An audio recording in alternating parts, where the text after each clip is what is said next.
So my background is that I have worked with media for a couple of years. So I've worked a couple of years in media, then in a college, and then CII, Confederation of Indian Industry, and Fiji. After that, we thought of starting a media which would cater to a particular niche domain, that is policy making and policy implementation. Because over the years of experience, we realized that policy making and implementation are the important issues that take the nation forward, or that run the development agenda of a nation. So that was the purpose we started off. And there are three different work profiles that we are engaging ourselves in. Number one is media advocacy, because we need the help of media to disseminate the work that we do. The second is research. No policy can be made without proper research and ground research. The third is this kind of interactions or events or seminars. So events are the places where a lot of people, intellectual people like us sitting in this room can come together to discuss these issues. So these are the three domains that we are specializing ourselves in, catering to all across, all spectrum of issues. This was one of the area we do not specialize in, technology and emerging technologies. But I realized that technology, the emergence of technology is inevitable. We cannot stop it. The more we resist, the backward we go. What I thought, let us do a conference or a small seminar and invite intellectuals of the country and do this discussion. The very purpose of this is to understand these technologies, understand the applications of these technologies, and prepare or develop a framework on how can we make a national policy, a comprehensive framework to not only develop enough resources or skills that is required to become a global innovation center. Because every country now are aspiring or is aspiring to be a global innovation center led by artificial intelligence, machine learning, deep learning, and blockchain. Unfortunately, so during this process, when I spoke to a lot of startups, and I used to ask this basic question that how do you define artificial intelligence or blockchain? A large section of them are not clear, but they are running startups. So when I go dig deep and ask them, okay, what exactly are you doing? So then their answer is that we develop websites or we do social media of some companies. I said that is not artificial intelligence, but they are promoting that we are into artificial intelligence, but they are doing some other work. But everyone wants to learn this. So that is the point that I realized that no, we should have some experts to understand this, what they are. So with this, Dr. Shariq Nisar is one of our advisors, well-wishers. He has been with us helping develop this brand from the beginning because we are too young to run an organization. So we have Excellency, I have no words for you. I have interacted with a lot of ambassadors and ideologists, but I found you one of the most dynamic, action-oriented ambassadors in this country. And representing Vietnam. I think you are the best leader who can represent a country like Vietnam to take India-Vietnam relation to a different level. Excellency, Mr. Punja, I met you during this conference. I'm so lucky to have you. But again, after this discussion, I think there is I visited Fiji, one of the most beautiful countries I've seen. And it is like a small India. So you find totally like 45% population are Indians, and it's like India too. You find Hindi channels there, so you don't feel that you are in a different land. So there's a lot that we can learn. Dr. Hamid Qureshi, again, one of the youngest bureaucrats and the most educated one. So I think in the bureaucracy we don't have many educated ones, but these days we have.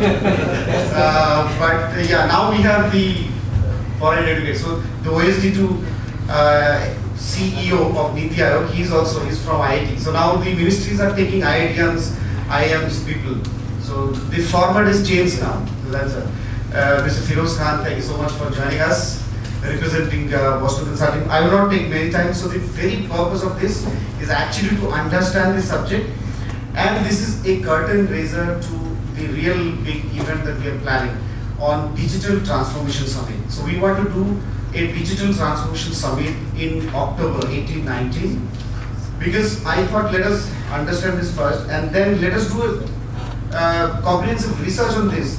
Then after the research, what I realized that Digital India or Digital Summit has been done within to death. I think every week there are digital summits happening in the country across the world. What is not happening is digital transformation discussion.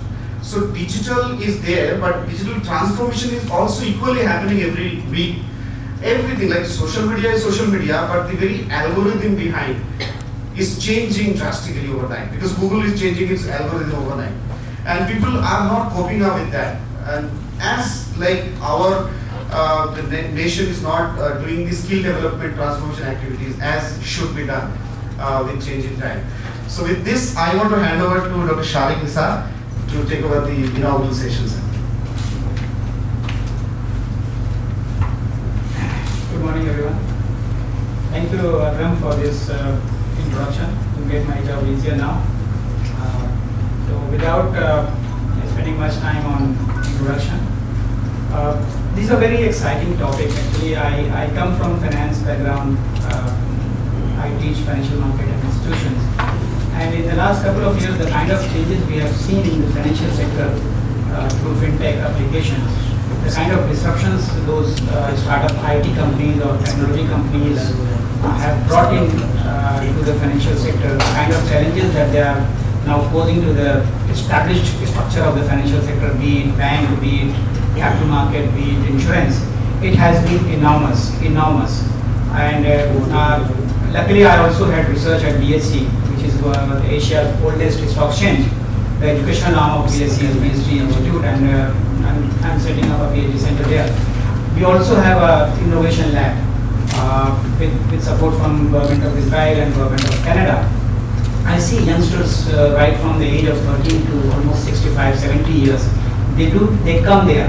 They have got brilliant ideas, but many a times they do not have the knowledge of the processes. So an idea can be converted into a real business entity only if the person is supported by various kinds of things like financial support, marketing support, product support, etc., etc.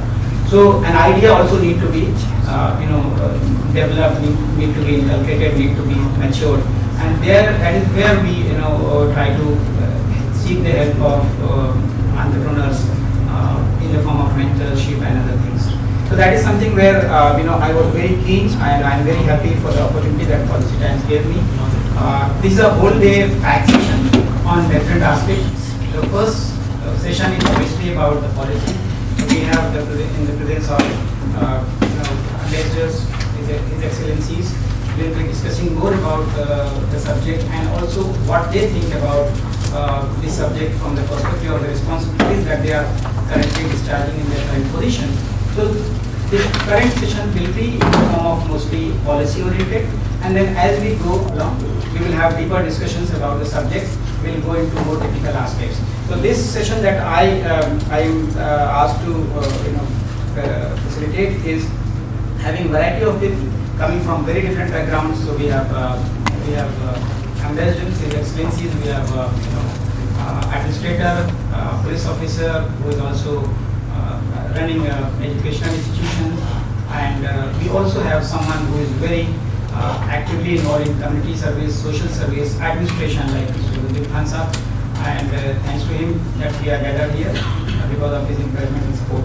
So without taking much time, I just want to introduce one more leader that we have with us, Dr. James, who represents CTIL, Center for Trade and Investment Law, and he's a very young and dynamic leader. As Excellency and Dr. Qureshi I was mentioning, so at a very early age he's leading a division at WTO. So he represents all the trade dispute negotiations that take place on behalf of the Government of India at the WTO World Trade Organization level. So thank you so much, sir. Because we all have very dignitaries and coming from. Yeah, so that will, I think, help us. We have already introduced. So to save time, I think the 4-5 of us, Hanif Sahab and His Excellency. So Firoz Sahab you already introduced. So Madam, if you can start from there and then we can come here. Please. Hi everyone, I'm Abhi Sharma. I've come from Everything is Fine, and I'm quite new to fintech industry, and I'm here.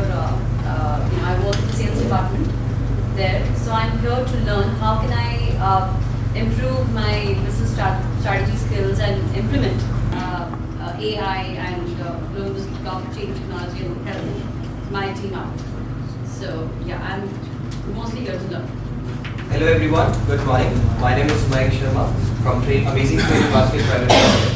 I'm working as a business development officer there, and basically we are a private limited company and institute to teach students about the latest technologies like machine learning, artificial intelligence, blockchain, as well as Cisco. So that is all about me, and I'm here to learn the things so that we can improve and we can go further to, you can say, improve our business. Thank you so much. Thanks, Mohit. Hello everyone and good morning to all of you. Assalamu alaikum. My name is Shadab Khan and I'm the business development manager over there and training basket. We are providing education to the students of BTech, BCA and MCA, and we are also providing some internship to the student. Obviously, as by goal, we are providing technologies like blockchain, artificial intelligence, and we are also providing some services of digital marketing. And obviously, we are here to learn the new things about AI, blockchain, and machine learning. Thank you. Hello everyone, good morning. My name is Qasim Muhammad, working as an administrator at the Scholar School, New Delhi. Hello everyone, I am Colonel Satyajit Ghoshal. I am a serving army officer, and presently I am pursuing my PhD on India and China, and I wanted to understand the aspect of AI because China is a world leader in this presently. So just wanted to have when I saw the August gathering and the list of speakers who are going to speak, I thought that this would be a fantastic opportunity to understand from all of you the field and the aspect that they have taken it further. Thank you. Very good morning everyone. I am Dr. Shilpa and I am from Amity Institute of International Studies. I teach international relations there, and my area of interest is international political economy, artificial intelligence and its significance in international relations. We are one of those institutes in the country which is providing bachelor's in international relations as well as introduced artificial intelligence as a paper for our students. So I'm keen, actually I saw the entire August gathering and I was very keen to learn more about the field, to know what are the innovations, how else can I improvise. That's about it. Thank you. Good morning, my name is Sunil David and I'm the Regional Director from AT&T, the US-based telecom operator, responsible for the IoT business for the India and the ASEAN region. So in my role, I'm responsible for building and executing an IoT strategy for India, building a good partner ecosystem, because IoT is an ecosystem play and we want to have the right set of partners to put together a solution, not just around IoT but even AI and other complementing technologies. And more importantly to sell and to make sure that we have our sales teams fully equipped to go to the market to sell these kind of solutions. And I'm also responsible for a lot of marketing initiatives for AT&T in the IoT space in India. Pleasure to meet you.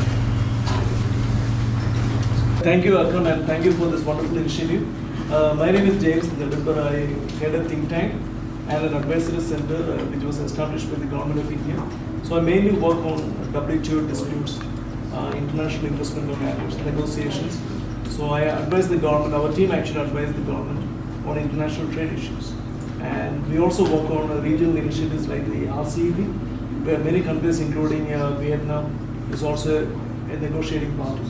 So, and technology has become the most important issue in international trade. So how countries can actually have competitive advantage in the future will be dependent upon the technologies they have. So I really look forward to the discussions in this particular meeting. Thank you. Good morning, I am Ayush Kumar. I represent New Delhi Institute of Management. It's a BBA and MBA institution affiliated to IPL University. And so from a demographic dividend point of view, we have 1,000 students passing out every year. And the kinds of jobs they're going to get, not only now, but what they need to be job ready for today or 10 years from now. All of that comes from this. So before we can explain it to our students, before we can make them job ready, it is important that we are prepared for the same thing. So that's essentially why I'm here. And in a gathering like this, where you learn so much from people who've been there, done that. So it's really nice to be here. Hi, good morning everybody. My name is Manish Goyal and I lead the strategy and sales for artificial intelligence and advanced analytics company called Exchange Labs. While we have been talking about developing artificial intelligence solutions, we are actually in the thick of things wherein we work with clients across the globe, developing, using the machine learning and deep learning solutions. We have worked on facial recognition, video analytics, and a lot of other relevant technologies which are there. My interest for this gathering was to understand that how policy has been, what are the key elements around policy that has been shaping in India, and how can we help as a startup to be a part of this revolution that is taking, that is unfolding. Thank you very much. I'm Vinita Agarwal from Untitled Skills Development. We are associated with, we come under Ministry of Skill Development, and we are also a part of Ministry of Textiles, and we are basically the assessment partners of Skill India program, which is running in India, and just wanted to understand what is AI, what is blockchain, so that we can imbibe these things in our business and move forward with the scenario. Thanks.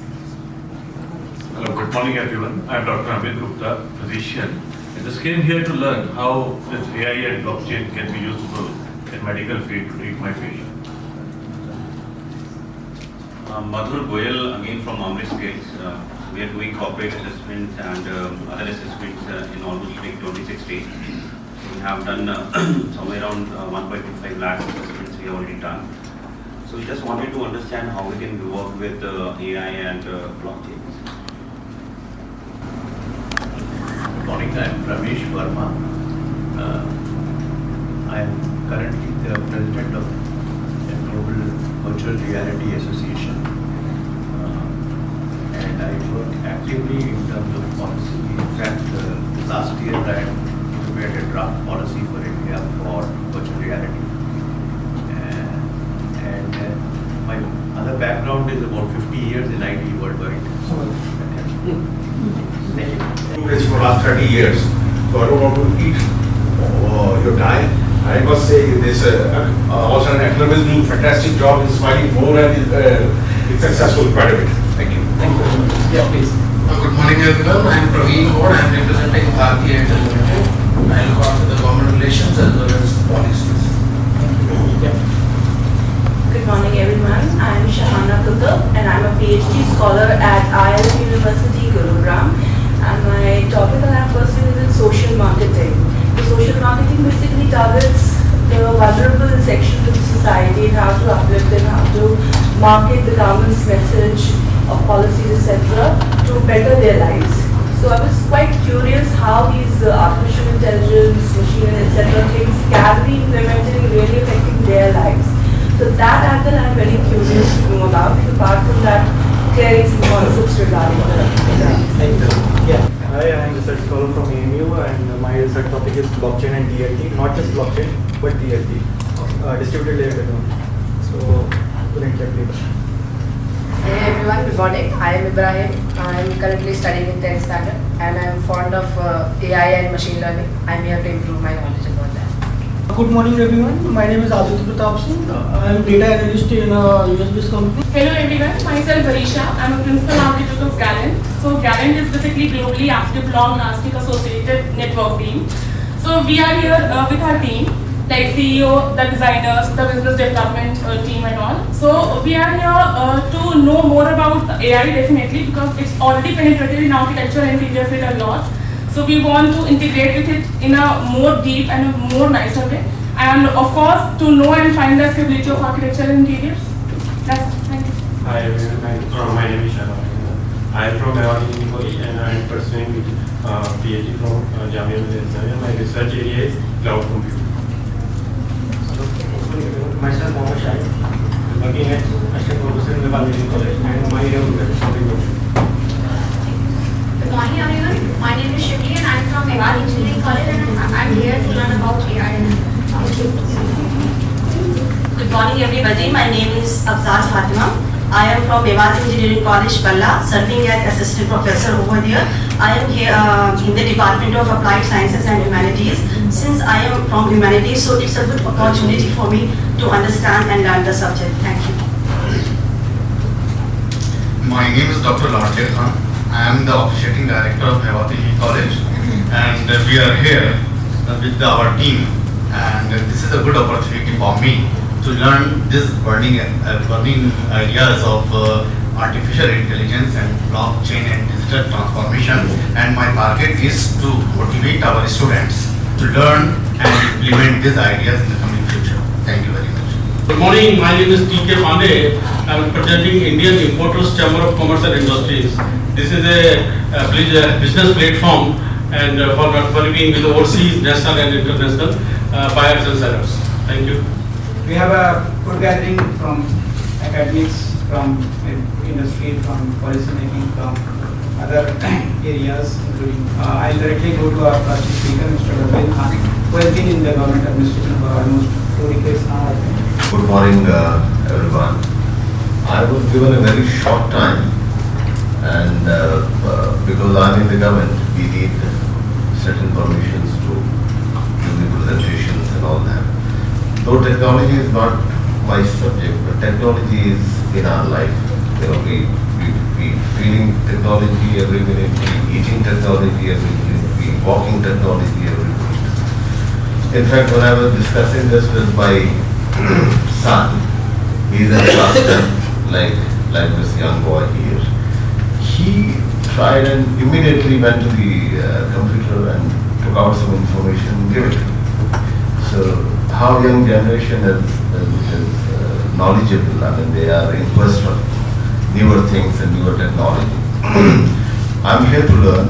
I'm here to learn about blockchain, artificial intelligence, ML, and how India can transform into digital technology.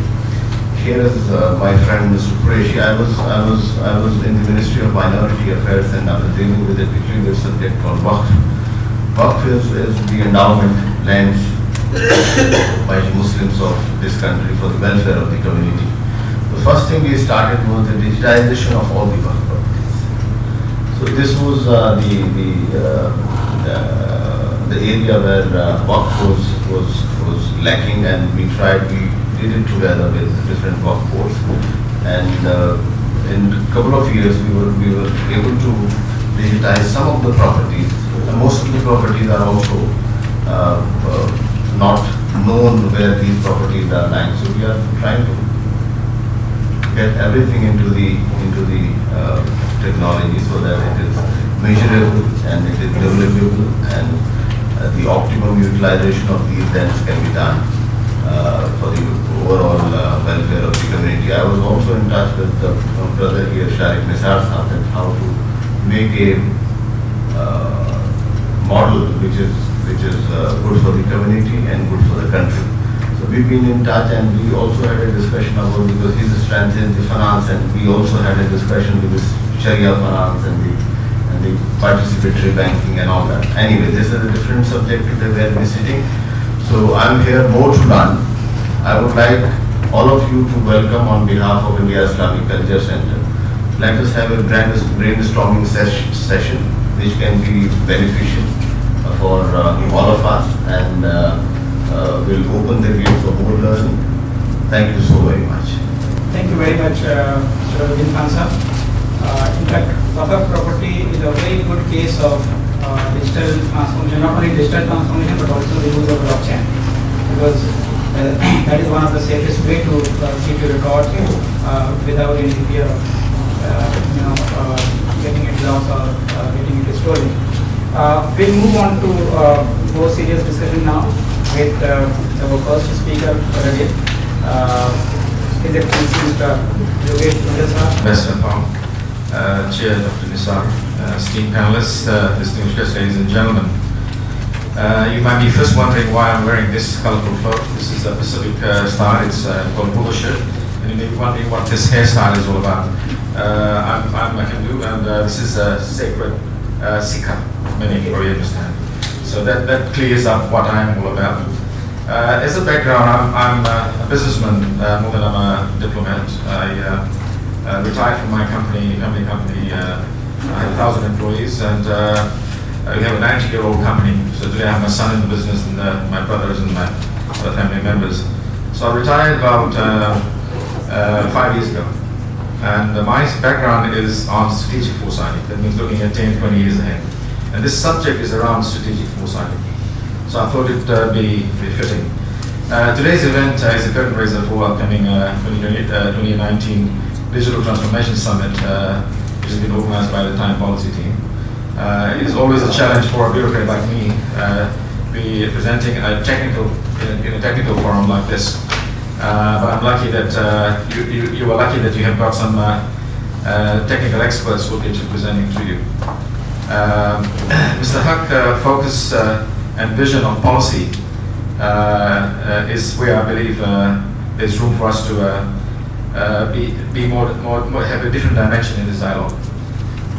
Today I did a big walkabout and we were talking about how the policymakers on the top are not able to percolate their ideas down to the systems on the bottom. The systems on the bottom are the technical people who actually start performing and putting the technical issues together. Let me attempt to give you a snapshot of the current world geopolitics and geoeconomic perspectives, or overview first. This should set the agenda for the seminar by challenging your policymakers. This is talking about the policymakers of India. I think it will be important for them to understand this. And finally, let me give you a snapshot of perspective of a small, vulnerable island nation like the Pacific Islands. Now, let me just give you a snapshot. I attended a seminar the other day where blockchain was discussed. And but more importantly, the world perspective. Because if you policymakers want to make sound policies for the future, you have to understand where the world is going at the moment. So let me just give you some snapshots. Globalization is in stress at the moment. Nationalism is growing. You all know what's happening with Trump and the rest of the world at this moment. You can see what is happening in China right now. South Asia will be the focus of the future. Bilateral may not be reciprocal, as the resources are unproportionate. If India wants to deal with Fiji, my resources are this small, we are 9 lakhs of people, and you are 1.2 billion people. So our bilateral arrangement will not be reciprocal. It will be depending on the prospects we have. SARC is in trouble at this moment. Diplomacy is at a different level right now.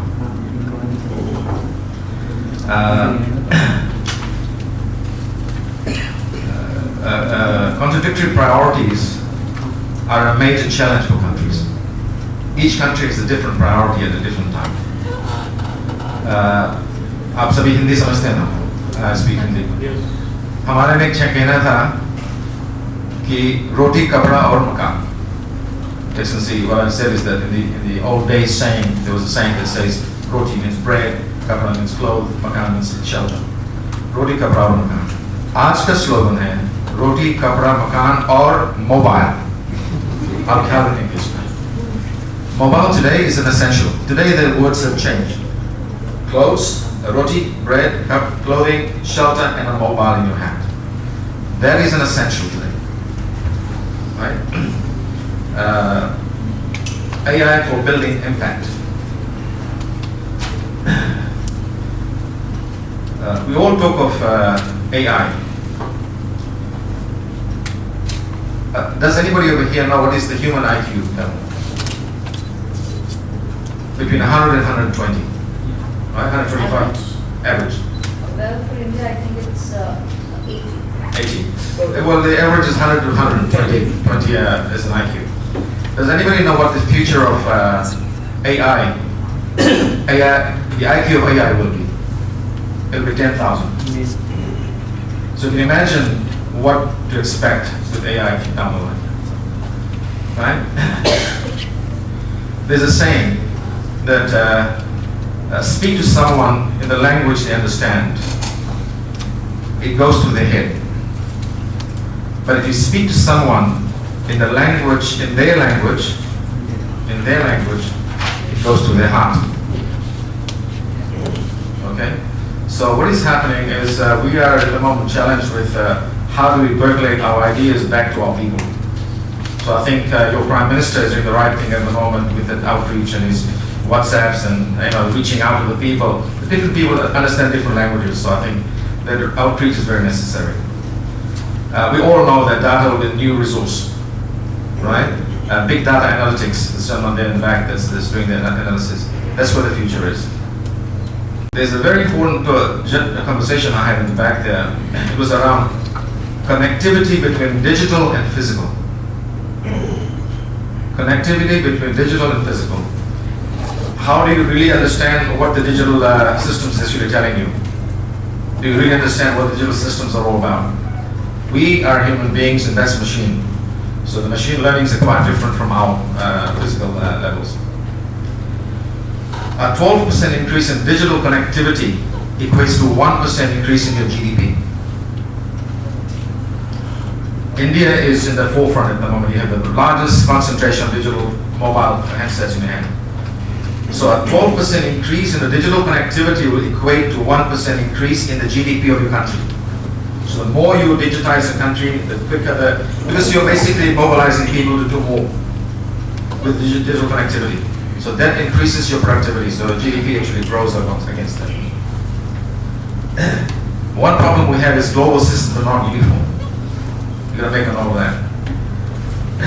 Cybersecurity and data leakage. You are hearing about the Huawei crisis at this moment. So what people are doing today is what we call digital fortresses. For the same reason why US is not allowing Huawei into the US itself right now. This is the challenge we discussed earlier with some of the friends in the back there. Is technologists and policy makers need to work together to drive the new cyber policies. Right now, you got a policy maker on the top. Like we said, most of us don't understand the technology, and there are some people who are actually designing the technology and working on the systems. We are not talking the same language. It is only with this kind of conversation we're having around these tables where you'll actually find new policies that will come out that'll help all of us. Let me take you to somebody mentioned about China. Somebody that was specialist in China. China is ahead of India in R&D on IoT. It's for that reason they're rolling out the 5G and not you.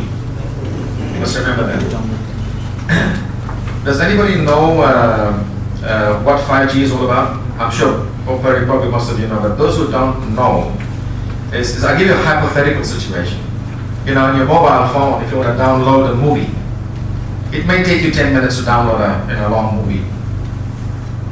With 5G, it'll take you 5 seconds. So that's how fast the systems will start working. AI can actually deliver up to 20% improvement to your productivity. This is a research that was done. And you need to improve your ecosystems to make sure this actually happens. Big data processing is a challenge at the moment. I think many of you know that the data is getting more and more. So your computing power is where your challenges will be. Cloud computing costs has dropped by 95% today. So everybody, all your phones, all your data on your phone is going to the cloud today. Why? Because of the volume that's going up to the top. China uses AI for medical sector. It's a very large thing. Basically, what it does, it has a better accuracy of the diagnosis, and it is faster. And that's where AI is actually being implemented. You're in the medical sector, so we mentioned talk very quickly about it. This reduces the cost of treatment, right? Due to the speed, turnaround, and it also reduces your insurance costs. So the quicker you introduce your AI to your system, the better for the system. At this moment in China, there are 4.5 million people in the data sector. Just the data analytics and data storage. There's 4.5 million people in that sector alone today. Okay, I mentioned earlier that globalization is a threat today. There's a new technology, it's called deglobalization. It's going backwards, right? So disruption in the global order itself today. WTO's gentleman in the back is sitting there, he understands where things are going today because you've been challenged by the US who wants to protect its internal interests and nationalism issues. They have increased tariffs on your steel that's going into the country. It is bringing non-tariff barriers just to control workers, movement of people across the border. It doesn't work. The WTO, the World Trade Organization, has a rule. We've all decided to play soccer. Let's all play soccer. And tomorrow, halfway down the line, you pick the ball up and start running and playing rugby. In the process, you cannot do that. So the deglobalization is a challenge for all of us in the future. There's one suggestion for your policymakers over here. This is to open up the manufacturing to allow technology transfer. This is what China has been doing, right? Today, a digital service is a public need. Today, data is an essential item for every individual to survive, not only to live and to survive. So it's going to be an essential thing of the government. For example, they say the OECD countries like India, the digital infusion is very fast. The smaller countries. For example, India, you went from the cash economy to e-wallets. How many of you over here carrying credit cards? The credit card portion missed altogether. You jumped, you leapfrogged onto digital persons directly, right? There is a major move at the moment. At the moment I know that you've got 100 smart cities being proposed by the government over here. Okay, 100 smart cities, 80 are brownfield, and about 20%, 80-20, same thing, are greenfields. Greenfields is where the technology will be. This Delhi being a brownfield, old city, how do you bring in the new, modern technology in the system? Your wastewater treatment. Because the other day somebody was talking about blockchain, and we were talking about what is actually happening. Your water pumps underground that are pumping water in your system. There's a wireless device available that you put on top of this motor of this pump that's pumping this water for you. And what that does is it monitors it's just like your BP meter. You put it on the hand on the outside, you don't, poking yourself inside, but it's actually monitoring your heartbeat, your blood pressure, all of that. The vitals are actually sent to a computer that analyzes what is happening to the motor, how efficiently the motor is running. Because motors are, whose engineers over there, I think we met somebody that says that it's not on how many days you run, but how many hours you run is what matters. So it gives you the efficiency levels, if it's overheating, underheating, underperforming. And that's how you get efficiencies in the system, right? Because the peak loads, low loads. So this little portable device that's just sitting on top of this pump is sending this information to the system and then pumping it to the controller that says, stop the pump today because there's not enough demand for it. I was giving an overview. One thing, let me give you an example is China, 100 billion in manufacturing sector, whereas India has 15 million people in the manufacturing sector. That's your challenge. Okay? Asia, China, and Asia, right, which includes Vietnam, the rest of it. India and China growth will be an average of 5% by year 2030, whereas with a GDP of $9 trillion. Whereas US GDP growth will be $6 trillion. So you can imagine the spending power of Asia, including China and India, will be bigger than that of US. Today, US is world number one. Right? We have brought it down. Khalid, could you just move that next screen? I'll just show you something on Fiji. This is just showing you some basic stats on Fiji itself. Fiji's GDP is 5.5 billion only, right? Population of 9 lakhs, right? Trade balance is there. This is the arrival of 9 lakhs, right? GDP per capita is 4,500 USD per capita. Inflation rate is there, is okay, exchange rate. This gives you an idea of what money I'm getting against the Fijian dollar. So this is just general information for you. Different countries have different phase of growth. Hence, you need a different variety of approach for each country. So each one of us is growing at a different pace. Each country is growing at a different pace. Each one of our demands are quite different. The very important thing is your skills. The policy side now, this is where it comes in.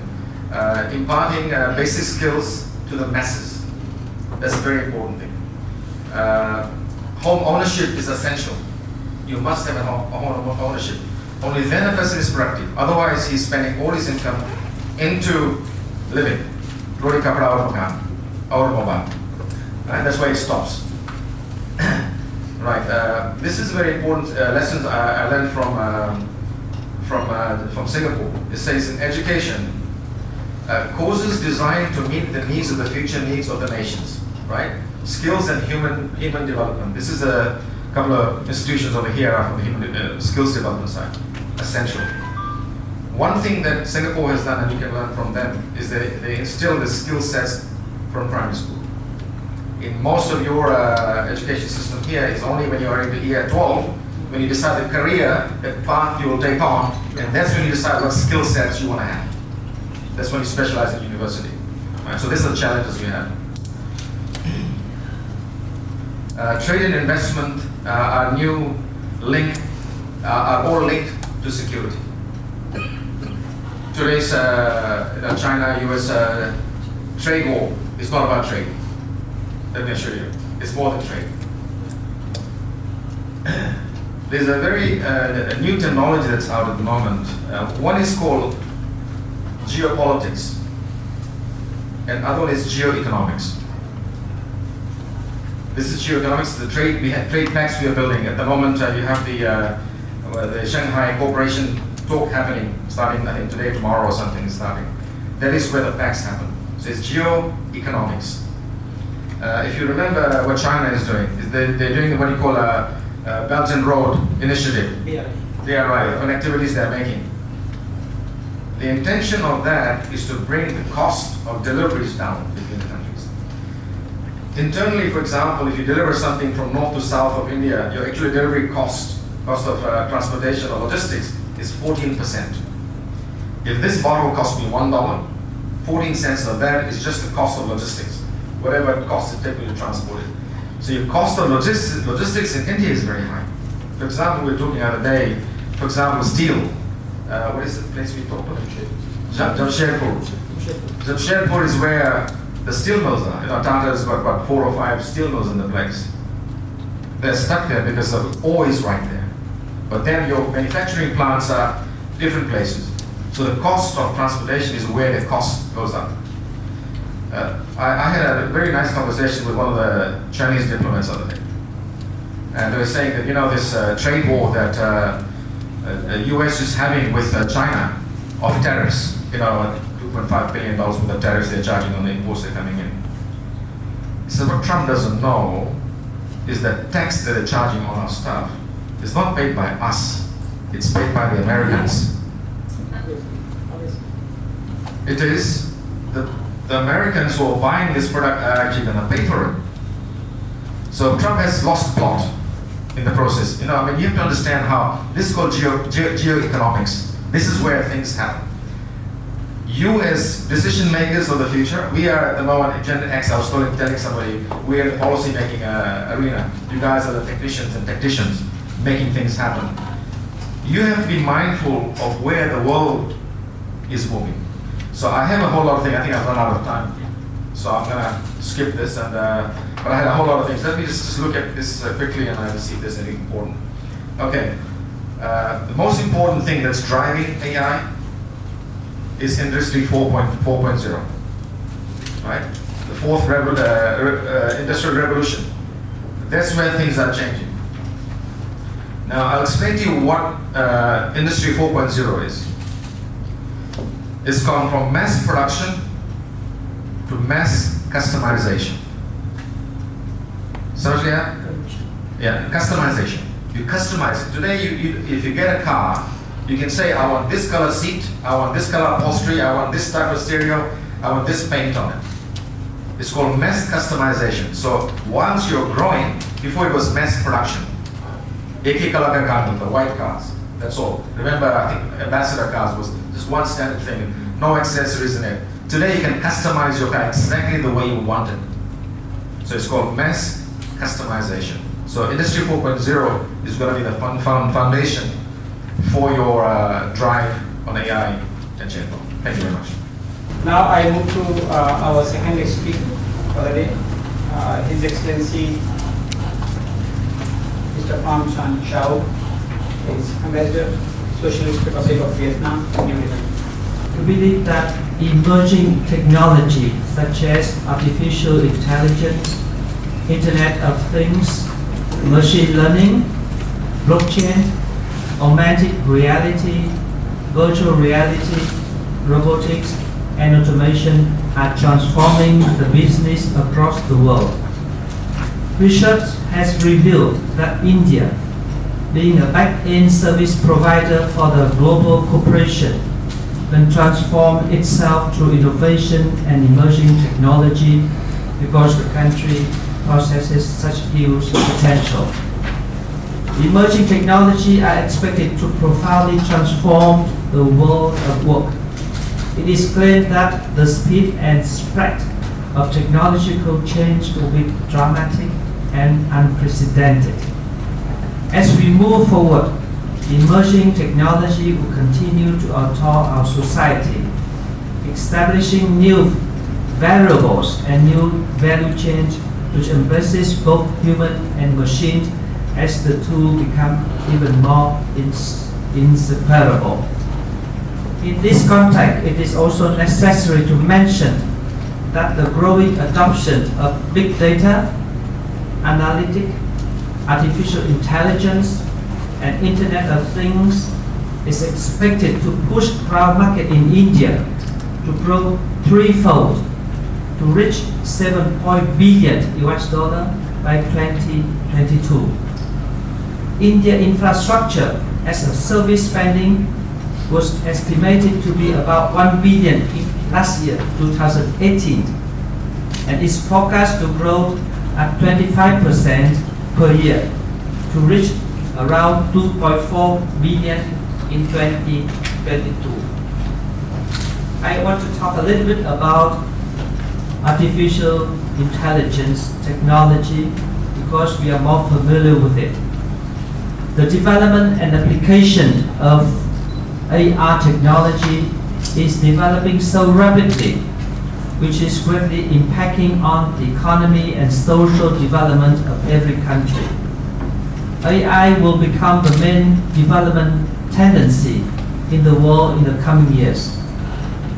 Let's see the figures in China and United Kingdom. China and United Kingdom have estimated that AI-related activities and trade will account for 26% and 10% of GDP respectively by 2030. In addition, AI will become a factor which will change all the production and export process. According to some recent studies in China and UK, about 46% of the workforce in China and UK will participate in the entirely new job or develop in new skill demanding job by 2022.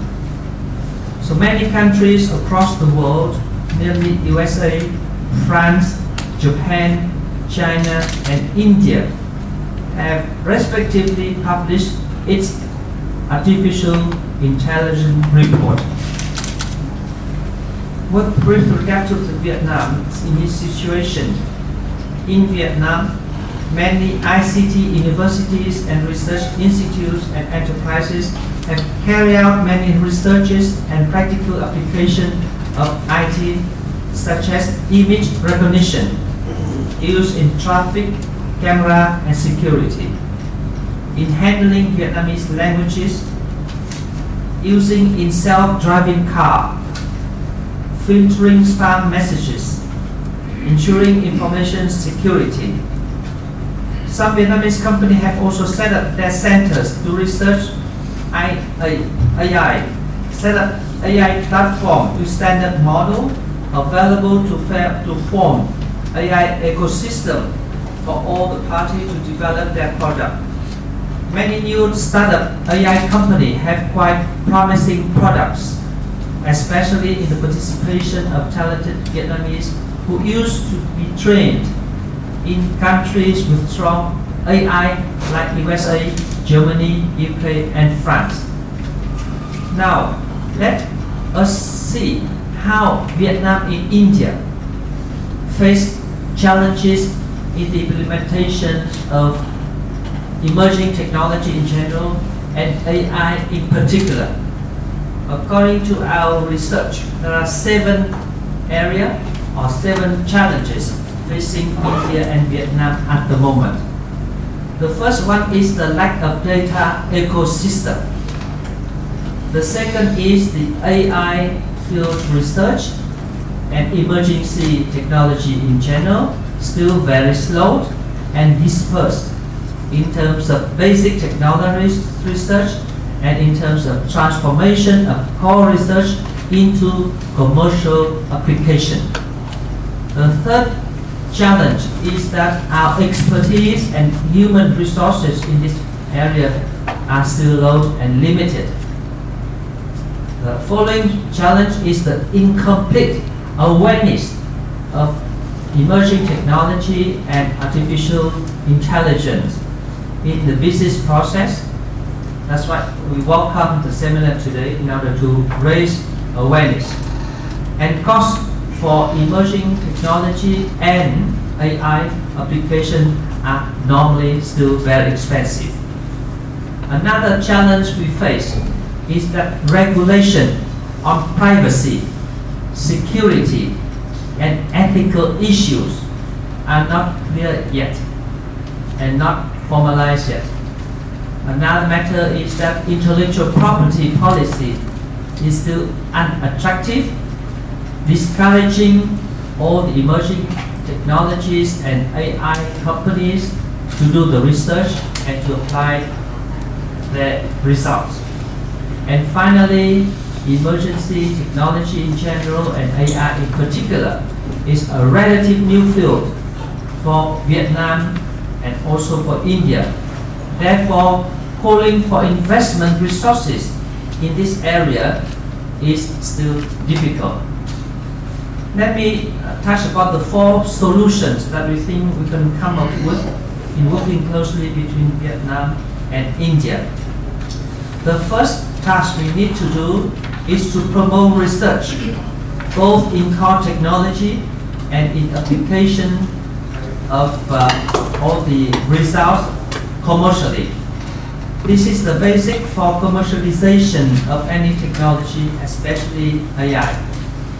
Second solution is that we need to improve further AI skills and emerging technology skills. That should also be within the skill development that the current administration of Modi 2.0 continue to pursue. The birth of emerging technologies and IT in general encourage labor force to adapt themselves very quickly in order to be in conformity with the changes in business and production activities. India and Vietnam have the advantage of having a large IT human resources. But if they are not trained professionally in order to improve their qualification and access the development, we may lose those advantages in the longer run. So for us, developing this sector should be our key national priorities. The third solution is that we need to accelerate the application of emerging technology and AI wherever possible. Currently, our both countries have not yet built emerging technology and AI into our pioneer field.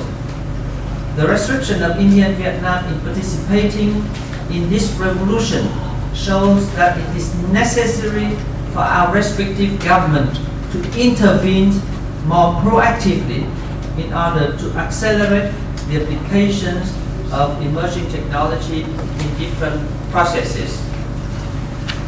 And finally, in terms of ethical, security, and artificial intelligence issues, the development of future emerging technology in general and artificial intelligence in particular may undermine our ethical behavior, that may affect our privacy and weaken the security protocol.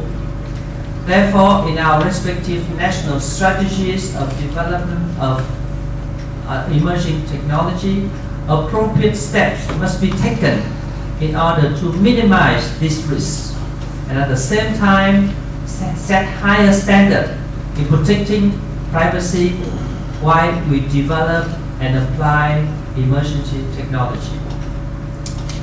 Now I come to the cooperation between Vietnam and India. Vietnam and India share many similarities in terms of challenges, and we also have a relatively low level of technology as compared to Western countries. The 80-based economic development of both countries are now being implemented. But since we share some similarities in terms of challenges, we think that we can work closely together in order to find a solution. At the moment, in Vietnam, there are many scientific research institutes who are willing to invite Indian experts and scientists to come to Vietnam to share their experience in this field and apply emerging technology and artificial intelligence in the area where India has a strong comparative advantages, namely healthcare, agriculture, education. And Vietnam are ready to invite experienced companies to come to Vietnam to invest in this area and to have a joint venture. Vietnam Embassy here in New Delhi, we have various sections. One of our most section is the Scientific and Technical Cooperation section, headed by Mr. Quinn, who sits here with me, will be your contact point. And also I want to stress that we have 5 pillars of cooperation which make the relationship between Vietnam and India a comprehensive strategic partnership, namely political cooperation, defense and security, scientific cooperation, economic cooperation, and people-to-people contact. So scientific cooperation is one of the 5 pillars that make our bilateral relations a comprehensive strategic partnership that Vietnam enjoy only with India, Russia, and China. In conclusion, let me, on behalf of my embassy, thank the Policy Times for organizing and Mr. Krampuk for organizing this seminar on such creative and booming issue at the very right moment. This is not because why Japan is thinking about Society 5.0, but because that all the country, we need to raise awareness about this issue and let the business professionals as well as the inspiring entrepreneurs know that opportunities are lying there, and we have all the opportunity to develop this and make that into our strength. Once again, I thank the Policy Time and Mr.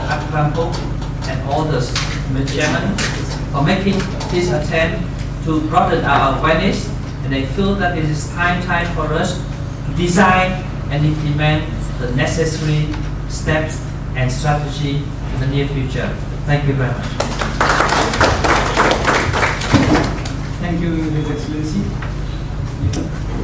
Exactly 14 minutes 55 seconds. 5 seconds you still have. Thank you very much for this very enlightening discussion. I think the proposal, the solution that you proposed is equally good for any country, promoting research in information technologies, improving AI/ML skills, accelerating application of AI and ML, and also looking at the ethical issues surrounding security, privacy, and other kind of it. So these things are very, very pertinent for any other country, and I hope that your thoughts will be appreciated by the government of both the countries as well as the policy makers and the students, those who are sitting here. They will take up this issue and go deeper into analyzing these things. So with this, I move on to our third speaker and the last speaker of the session, Mr. Dr. Hanif Qureshi sir for his thoughts. He's IPS. He's already introduced. IPS Inspector General of Police, Government of Haryana, and also CEO of Haryana Waqf. Over to you, sir. Thank you, Dr. Shariq. I would begin by thanking Mr. Akram Mook for inviting me to this session on AI and digital transformation. I was indeed enlightened by the distinguished panelists when they have talked about governments and how technology can change the future course of action and results in the transformation of society. I have been in the police service for now more than 23 years, and I will share with you some of the transformations which have taken place due to technology in the police. You would remember that if you register an FIR in a police station and you want to take a copy of it, you have to visit the police station. But from the last couple of years, that is no longer the case. With the digital technology pervading the police, all the FIRs are now stored in an online database, and sitting at your home, you can enter the number of the FIR and download the FIR there itself in form of a PDF. Now, this example also highlights the challenge of a disconnect between the policymakers on one hand and the people who are actually implementing the technology on one hand. So when you make the technology, what is it for? What end does it serve? That is an important thing. Now, giving you a second example, how many of you would know that if you lose your passport, then you have to make a report saying, I have lost this document, you want to create a new one. Can you do it from your home? Most of you would go to a police station and say that, look, I have lost my passport, I want a second one, I want a lost report. But now you need not to do that. You need not even go to the desktop.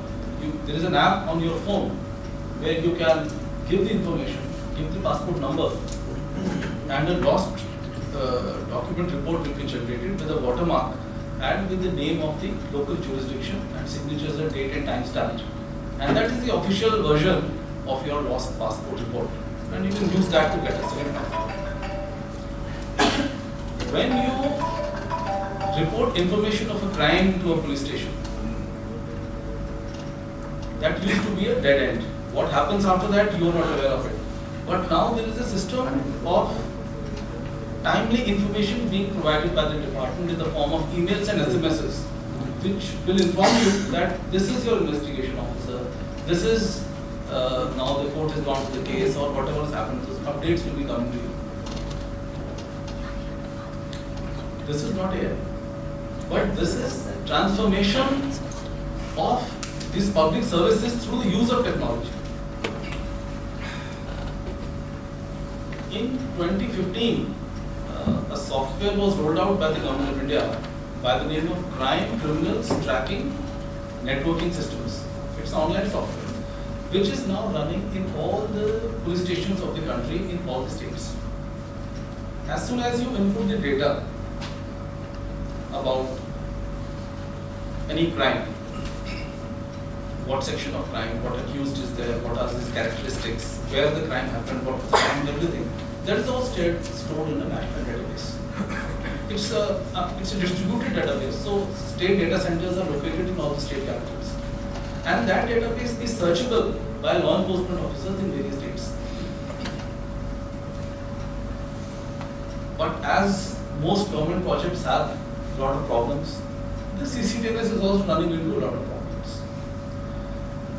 So right now we are inputting a lot of data over there, but what we are lacking for is in the data analytics.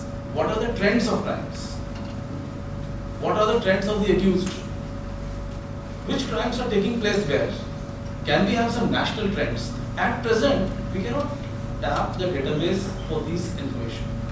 That is still online and manual. We call them modus operandi and other things. So that is the area where the law enforcement database technology needs to go. law enforcement does not have AI programmers, it does not have technology people.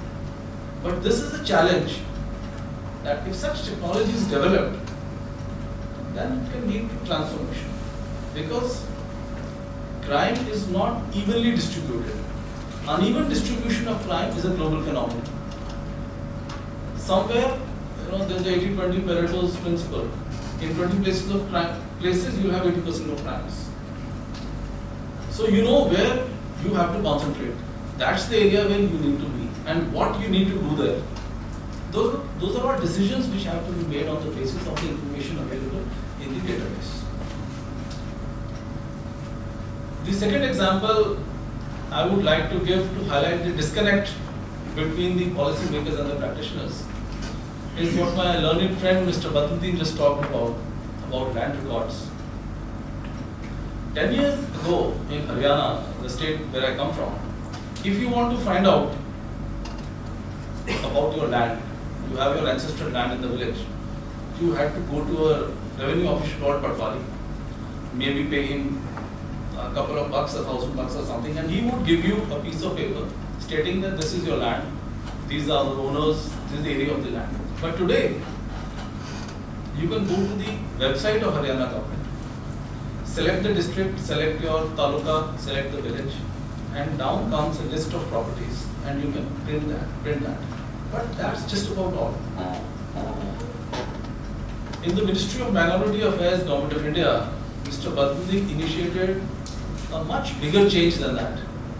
And what he did was, he had tasked the National Informatics Center, the NIC, the branch of government which makes all the software programs and all, to tap into the GIS locations of all the Waqf properties of India. They made an app. If there is a pentagonal property, that mobile phone with the app has to be taken to all the corners, and a click has to be made, and GIS lat-long coordinates are there with the app. It calculates the area, puts it onto the Google Maps, and on your map you can see where my property is. It is being leased out to which person, what is the name of that person, for how much it is leased out, is it a mosque, is it a graveyard, is it a whatever it is, the nature of that. So it's a very comprehensive database which is made. And that is available today. When I had a meeting with the Revenue Department of Haryana government, and they showed me their IT initiatives, and when we showed what the Ministry of Minority Affairs had done, they said that we have not thought of it. They said, you please give us a project report on it and we'll implement it there. Haryana government does not have attitude, longitude, and all that rich data which you had created while you were in the ministry. But that is also just the beginning. There are a lot more things to be covered.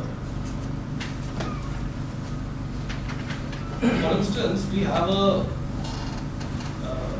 number of modules are there in the project which you made. One of them is the litigation module. So in the litigation module, we have hundreds and thousands of court cases which are going on in the district courts, high courts, and Supreme Court.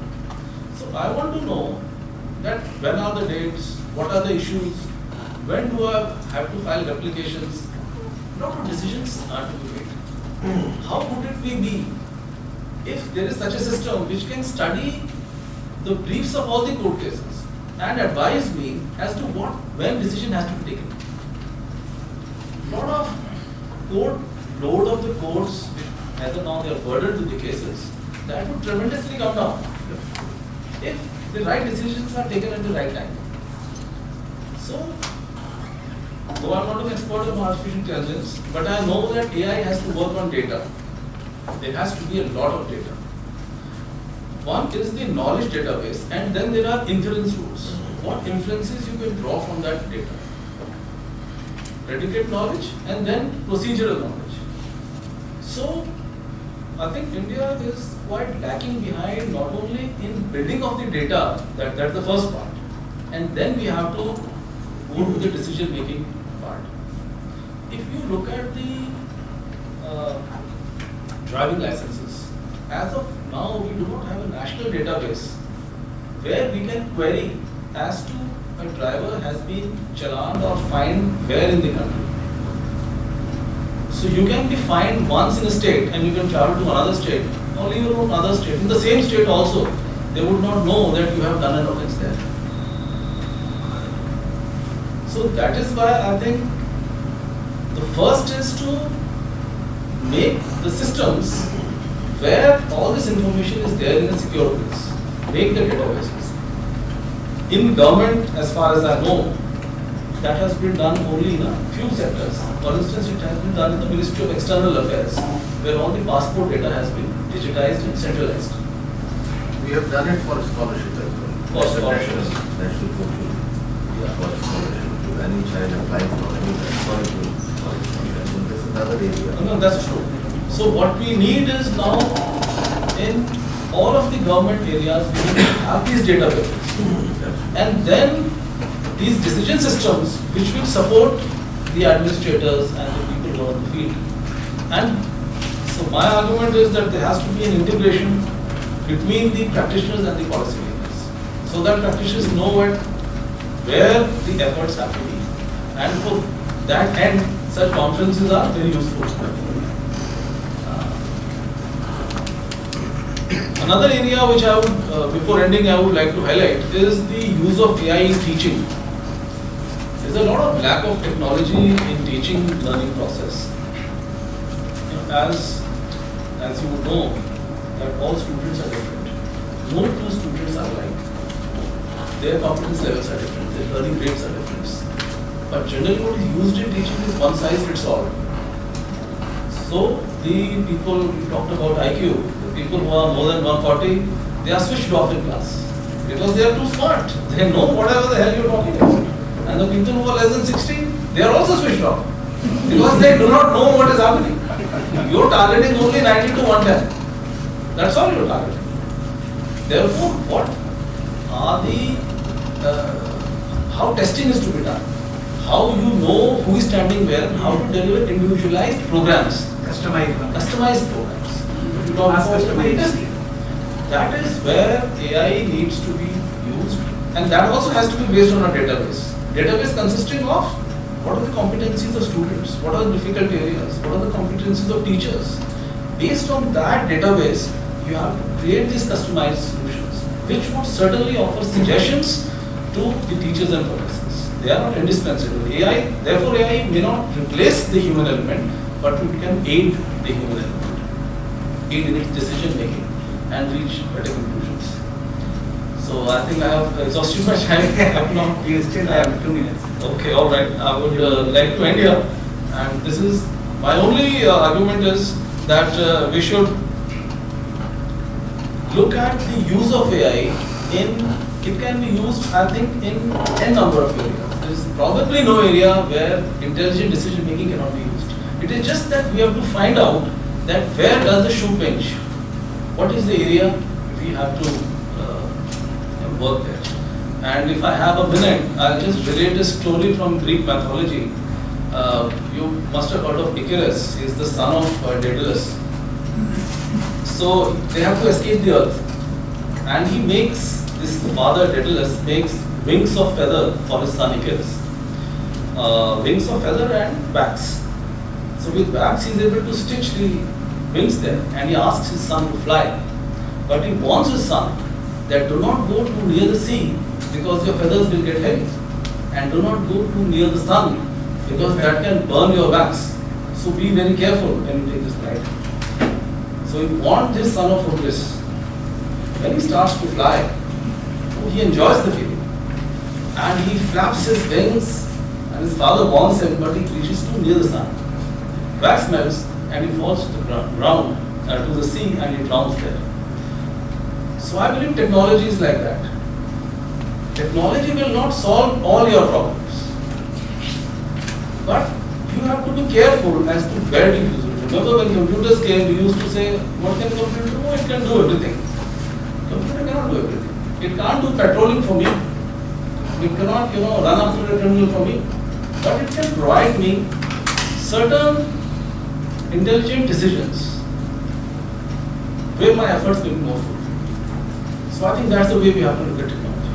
Thank you very much. I want to take benefit of the presence of His Excellencies and experts to address a couple of questions if you have. So before we finish this session, 4-5 questions I would allow you all to take, and then immediately after that we'll move on to second technical session after that, without taking break. So those who want to take break, they can go out and then come back, and those who have work to go out, they can also leave. But we'll immediately start second session. Before that, because of the presence of excellencies and experts, I would want you all to, raise your question, maybe maximum 5 questions if you want. Being a technologist, you are bound to fail unless you know what problems you are addressing. And one of the things I have been talking to EDIO and ministries is that please don't push for technology development, push for what problem you want to address. What are my 5 main problems of India which you would like technology? So there are so many different routes which the technology has. Today AI is not a technology which is independent of big data. Big data is not independent of IoT. AI is not independent of virtual reality. Unfortunately, there is no single company which is looking at all the technologies to address a particular solution. So we need to change that route by identifying the problems and saying this is what is my main problem, whether it is employability, whether it is skill development, whether it is investment. Now you come together and give me an architecture to say this is how we will work, and stress on the impact which we are doing. When we are not defining measurement in terms of our success, then we get misled by hype. So that's my suggestion, and I think all policies need to look at from that angle, and we'll succeed a lot more with lot less of technology also, because we are clear what we are trying to achieve. Thank you, sir. Thank you very much for very important. How you deal with the criminals. There is one more technology that we have been seeing is facial recognition, which has been implemented in some of the, I would say, critical areas. I would say in India also there has been some implementation that is happening. How is the law enforcement taking that up? And what would be your ideas around making it as one of the key ways to augment the security? By the Bureau of Police Research and Development, they have called certain companies and demonstrated the technology. So I think there is a need for the technology to develop in a inclusive fashion, and also there is need to take up this technology by the law enforcement. But I think it's a little early for that. That's my opinion. Good night. Yeah, please. In Fiji, we have about facial recognition system at the airports. Yes. Our motivation was around people and terrorists transiting through this area. We are very close to Australia, New Zealand, and on one side US. So, the troublemakers keep trying to find a loophole in the system, and they've identified the Pacific as an easy target to go through. A lot of drugs have gone through. So we, at the airport, anybody that's passing through. Now, more importantly, what we're doing with this information. Within the allied countries, we have a pact. The pact is to share our biometrics data. This is to ensure that if somebody appears anywhere around in this area, there's a message is sent to say, watch out for this gentleman. So that's how we are using it. But again, like I said, the application is specifically on security. I have one question. Trump losing that, and I'm a student of economics, and I know that what Trump is trying to make is make the Chinese product expensive, so that people spend less on Chinese product, and by making comparatively a US product cheaper, he's trying to promote homegrown manufacturing and home-based manufacturing and US companies. So when we say that Trump is losing, actually it's not losing. In my view, it is actually counterproductive to China more than the US consumer. Because when Chinese products are becoming expensive, obviously, it is going to hurt Chinese more than the US one. So that's my, observation about the China, Trump losing it. Could I rebuttal you? I'll explain to you what's happening. See, I was at a seminar where a Chinese diplomat and some senior officials were talking about how and what they're doing. You see, China at the moment produces 25% of the world's manufactured items. Yeah. It is hanging on to 50% of the world's resources. So even if US wants to produce, the cost of the resources will be very high. Yes, they're trying very hard on the oils. You know, today, the prices in Venezuela, it's got nothing to do with Maduro's. It's got to do with the oil that's the reserve that's sitting there. So what Chinese are going to probably do is it's one country, it's one company. They will reduce their taxes on the manufactured items and still enter the market at the price they want to enter the market. Yes, the cost will go up, but at the end of the day, the consumer is going to pay. So the challenge is who's manufacturing. So China has become the world's largest manufacturer at the moment. So that's where the challenge is. But the alternative argument was the Chinese have other markets to look at. There's a possibility that a lot of this technology can be transferred to India. That's where the challenge is for India right now. India needs to start taking up manufacturing stuff. Thank you very much. Introduction and the speakers. We'll continue our next session from here. And may I request all the audience to please give a big round of applause to all the speakers.